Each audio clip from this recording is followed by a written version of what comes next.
Imagine logging into a server that does not forgive mistakes. There's no respawns, there's no fast travel, and there's no quest markers, no friendly settlements, and no safety net. The weather shifts in minutes, the predators are Who needs everywhere, and the footsteps? environment itself just feels hostile. One bad decision, one wrong path, or one missed hunt, you don't lose XP, you die. In gaming, we'd call that hardcore survival mode. But in 1822, they just called it the American fur trade. And the man who mastered it wasn't a general. He wasn't a politician, and he wasn't some mythic folk hero dropped out of a legend. He was Jim Bridger, a 19-year-old, barely educated mountain kid who couldn't read a single word of English, but who could memorize an entire landscape like it was burned into his mind.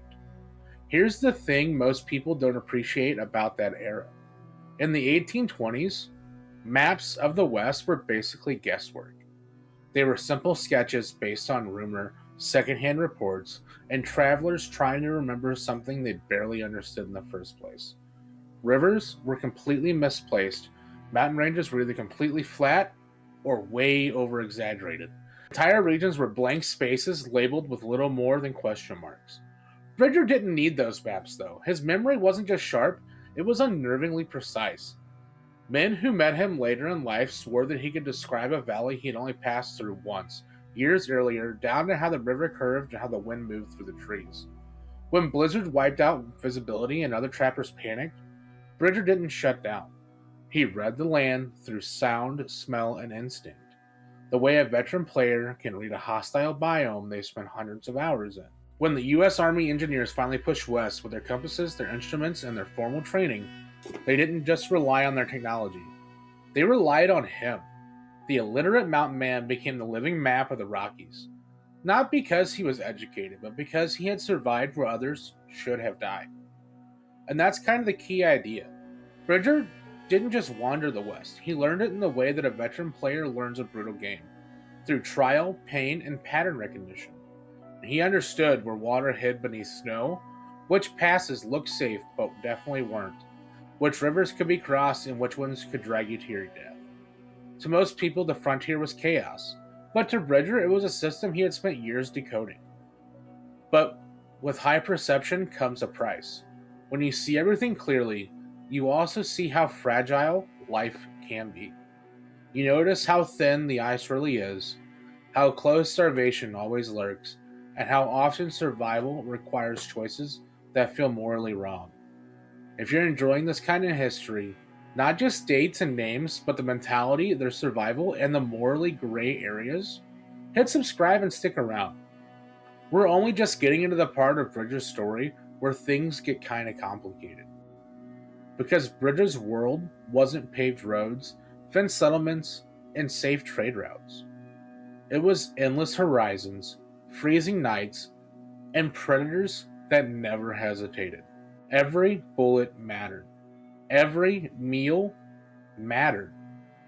Every step into the unknown could be your last. And that's what shaped him. Not classrooms, it wasn't books or lectures, just the land itself, and whatever it decided to throw at him. If you had to describe him like a Fallout character build, he wasn't a charismatic diplomat or a brutal warlord. He was a pure perception build. A man who could read the terrain like code before anyone even realized there was a code. But raw stats don't make you a hero. They just make you capable of surviving a world that would kill everyone else. And in Bridger's case, that capability would soon put him in a situation that would follow him for the rest of his life. August 1823. There was a grizzly bear, a shattered body, and a terrifying 19-year-old kid forced to make a decision no one should ever have to make. Survival in the early West wasn't just about being tough. It was about making decisions that civilization never prepares you for. You could be the smartest tracker in the mountains, the best shot in your party, and still end up in a situation where there's no good option, only bad ones and worse ones. That's where Jim Bridger found himself in August of 1823. He wasn't some hardened veteran. He was 19, barely an adult, still learning what kind of man the wilderness would force him to become. He was traveling with Hugh Glass. We're going to cover him in a later video. But he was one of the most experienced trappers of the era, a man who had already survived more than most people ever would. And then, in an instant, everything went wrong. Glass stumbled too close to a grizzly bear and her cubs. There was no dramatic duel, no heroic last stand, just pure and utter chaos. The bear tore into him with terrifying speed. His throat was slashed, his legs were shattered, and his ribs laid exposed. By every measure of time, Hugh Glass was already dead. He just hadn't stopped breathing yet. The expedition couldn't carry him. The terrain was too rough, the danger too constant, and their supplies too limited. So the leader paid 2 men to stay behind, dig Glass a grave, and bury him when he finally passed. And one of those men was Jim Bridger. Think about that for a second. A 19-year-old kid left alone in grizzly territory, guarding a man who is slowly dying while knowing hostile warriors are moving through the area. They waited and waited. But Glass wouldn't die. He just would not give up. Meanwhile, Arikara warriors were closing in. At some point, Bridger had to make a decision. Not a philosophical one, and not a moral debate, but a survival calculation. If they stayed, they would almost certainly be killed. So the two chose to leave Glass. He took Glass's rifle and knife. He left him alone, unarmed, in the middle of vast unforgiving wilderness. That moment is why people still argue about Bridger today. Some see it as betrayal. Others see it as a terrifying teenager doing what the other person told him to do. And here's a nuance that matters. The part that most retellings miss: when Hugh Glass miraculously survived and began his legendary crawl across hundreds of miles, fueled by nothing but sheer will, he later sought revenge. He wanted Fitzgerald, the older man, dead, but according to many accounts, he spared Bridger. Not because what Bridger did was right, but because Glass understood something brutal about that world. Bridger wasn't a hardened killer. He was a scared 19-year-old who had been forced into a nightmare. That doesn't erase what happened. It doesn't make it noble, but it reframes it. Bridger didn't walk away from that incident clean. He carried it with him for the rest of his life. You can see that in the way he moved afterward. Deeper into the wilderness, further away from people, almost as if he was trying to outrun a memory that would never let him go. And this is where we really land thematically. The West didn't reward morality, it rewarded survival. Bridger survived, but at a cost that never fully left him. He would go on to map the most remote regions of the Rockies, to discover places no white man had ever seen before. But the shadow of Hugh Glass still followed him. Not as a villain, not as a hero, but as a man shaped by the brutal world that asked too much of him way too young. Because the same wilderness that forced that decision would soon reveal its strangest secrets to him. Places so alien, so impossible, that people back east would call him a liar. Yellowstone was waiting. After Hugh Glass, Bridger didn't come back to civilization and rest. If anything, he went farther out. That's an important detail most people miss about him. Some men would have retreated after something like that. They would have stayed close to forts, close to roads, and close to other people. But Bridger did the opposite. It was as if the wilderness, the danger, and the strangeness of it had sunk its hooks into him. He moved into deeper places where even other mountain men hesitated. In 1824, he reached the shores of the Great Salt Lake. Now, he wasn't the only one to ever see it. Internet Provost likely beat him there, but Bridger was among the very first white men to stand on the shoreline. And when he saw it, he genuinely thought that he found the Pacific Ocean. The water was endless, the horizon blurred into the sky, and when he tasted it, it was salt. To someone who had spent years in the interior, that made sense. It felt like the edge of the world. But the Great Salt Lake was only the beginning. Over the next decade, as he continued to roam the Rockies, Bridger identified something even stranger. A place where a single stream split into two, one side flowing towards the Pacific and the other towards the Atlantic Ocean. Two ocean paths, the parting of the waters. To us, that's a textbook geography fact. To Bridger, That was proof the land itself had hidden seams, hidden logic, and hidden pathways that most people would never notice. He didn't just travel the West, he understood its structure. And then he pushed into Yellowstone. At the time, that name really didn't even exist on official maps. It was a blank space. Rumor, hearsay, and myth. What Bridger found there didn't look like any place people expected. It had boiling rivers, geysers that blasted water into the sky like cannons, and bubbling mud that looked like the earth itself was trying to breathe. He saw petrified forests, trees turned to stone, and jagged volcanic glass that shimmered like black mirrors. But when he came back and told people, they laughed at him. Newspapers called it nonsense, tall tales. The officials, they dismissed him. Fellow trappers joked that Jim Bridger's lies had gotten out of hand. To the educated world, it sounded impossible. Rivers can't boil. Mountains aren't made of glass. And forests, they don't turn to stone. It sounded like a glitch in reality. But there's the thing that makes Bridger different from most. Here's the thing that makes Bridger different from most storytellers in his era. He wasn't exaggerating for effect. He was describing something that didn't fit into the mental model of his time. The problem wasn't Bridger. The problem was that civilization didn't yet have a category for Yellowstone. It would take nearly 50 years before official government expeditions confirmed what he had seen. By then, Bridger was already a legend. And, to many, still a liar. And that's where this section lands thematically. Bridger didn't discover these places because he was lucky. He discovered them because he moved where no one else would go, trusted his own perception over the maps in his hand. In a way, he wasn't just exploring land. He was testing reality. Where others saw empty space, he saw the patterns. Where others saw danger, he saw opportunities.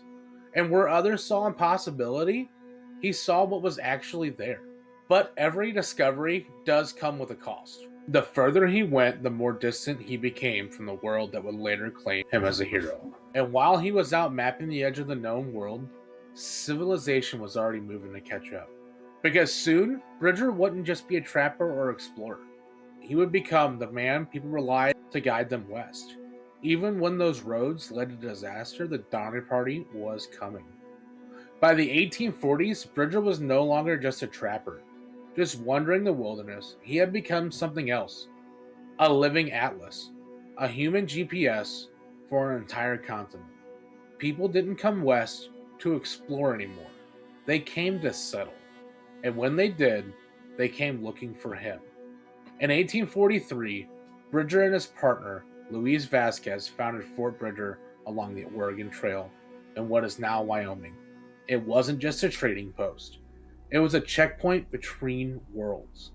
The last real outpost of the old frontier before the West opened up to mass migration. Wagon trains passed through. Hungry families asked for advice. Desperate travelers begged for shortcuts. And Bridger gave them what he had always given. His best judgment, based on a lifetime of living in that land. Then came the Donner Party in 1846. They arrived at Fort Bridger exhausted, behind schedule, and very anxious. They needed a faster route west, a shortcut to California. Bridger told them about Lansford's Hastings' proposed cutoff. He described it as passable, rough, but doable, with only a stretch of waterless desert to cross. On paper, that sounds like negligence. In reality, it was more complicated and more tragic. Bridger had a vested interest in travelers using his fort, that much is true.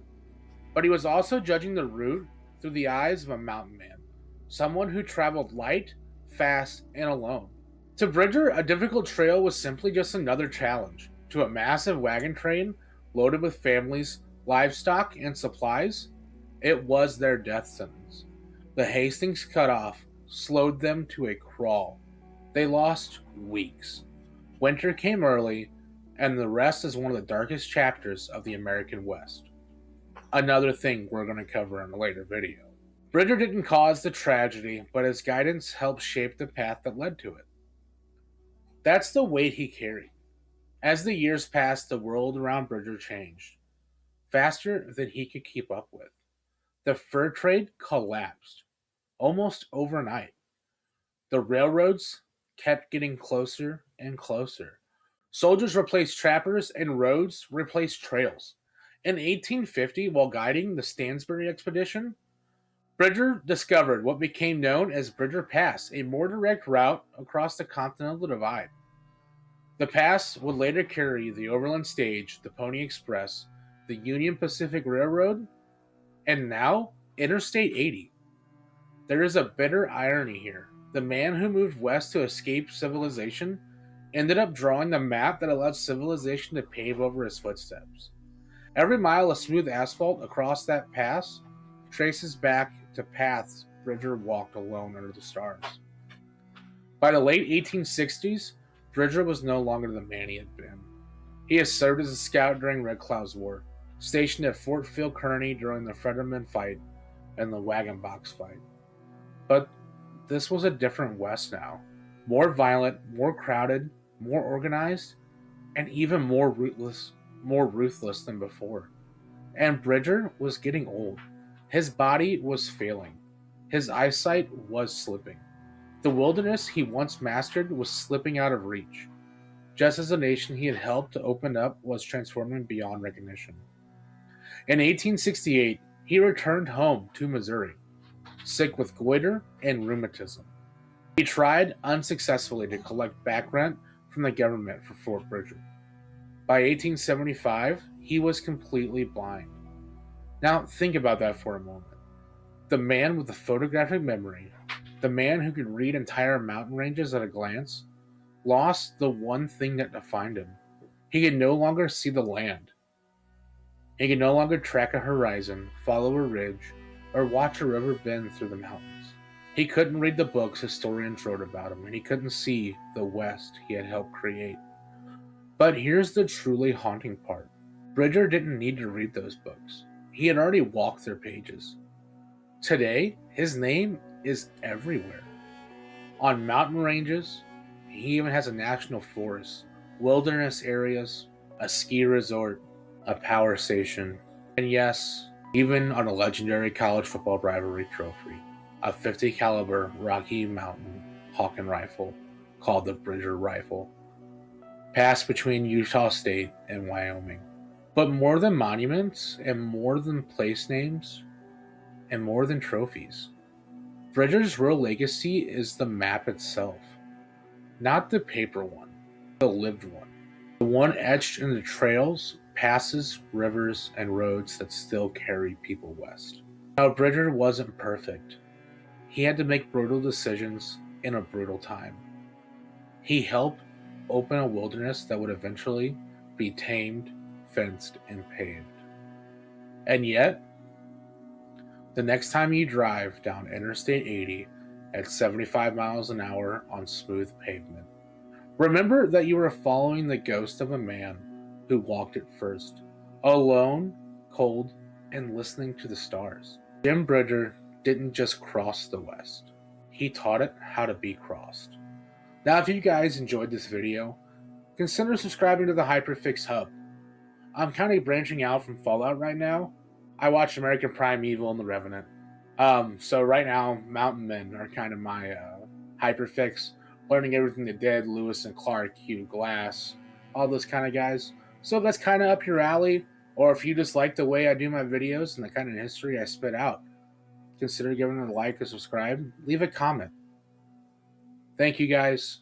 You guys have a blessed night.